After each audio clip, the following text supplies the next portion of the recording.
Hello officers, welcome back to my channel और learning with CHO session.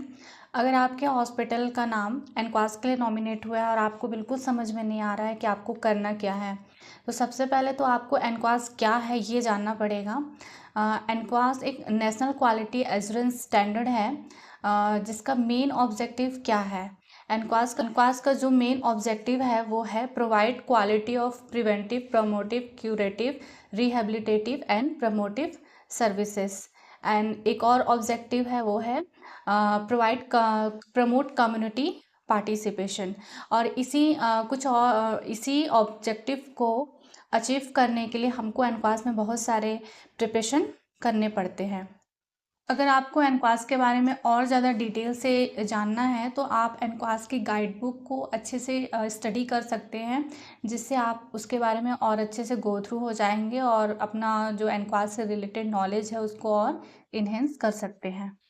Second most important thing ये है, अगर आपको एनक्वास के बारे में और भी ज़्यादा डिटेल से जानना है कि आपको क्या प्रिपरेशन करना है, कौन कौन से रिकॉर्ड्स बनाने हैं, हॉस्पिटल में किस टाइप के सेटअप को ऑब्जर्वेशन किया जाता है, ICU वगैरह को ऑब्जर्वेशन किया जाता है, क्या क्या स्टाफ इंटरव्यू पूछा जाता है, पेशेंट सेटिस्फेक्शन से स्कोर के थ्रू पेशेंट से या फिर कम्युनिटी पीपल से क्या क्या पूछ सकते हैं, किस कैटेगरी से रिलेटेड पूछा जा सकता है। अगर ये सारी चीज़ जानना है तो आपको एनक्वास का जो चेकलिस्ट आता है उसको एकदम डिटेल से पढ़ना होगा। अगर आप एक बार एनक्वास चेकलिस्ट को अच्छे से पढ़ लेंगे तो आपको एनक्वास से रिलेटेड जितने भी हैं information, A to Z information आपको उससे पता चल जाएगा।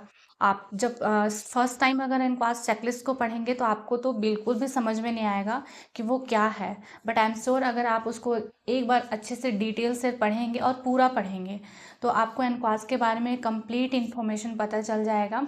उसमें चेक पॉइंट दिया हुआ है जिससे मीन्स ऑफ वेरिफिकेशन, जिससे आपको पता चलेगा कि आपको कौन कौन से रिकॉर्ड्स बनाने हैं, कौन कौन से पॉइंट पे आपको रिकॉर्ड एंड रजिस्टर बनाने होंगे, किस किस पॉइंट से रिलेटेड हॉस्पिटल में ऑब्जर्वेशन मतलब हो सकता है, और किस पॉइंट से रिलेटेड स्टाफ से इंटरव्यू पूछा जा सकता है, किस पॉइंट से रिलेटेड पेशेंट से इंटरव्यू लिया जा सकता है। वो सारा चीज़ उसमें दिया हुआ है एनक्वास चेकलिस्ट में। एनक्वास चेकलिस्ट के बारे में अगर आपको और अच्छे से डिटेल से जानना है तो मैं इसका एक सेपरेट वीडियो भी बना के रखी हूँ, आप वहाँ से उसको अच्छे से डिटेल से स्टडी कर सकते हैं। आपको एनक्वास प्रिपरेशन से करने से पहले सबसे पहले एनक्वास चेकलिस्ट जानना बहुत ज़रूरी है।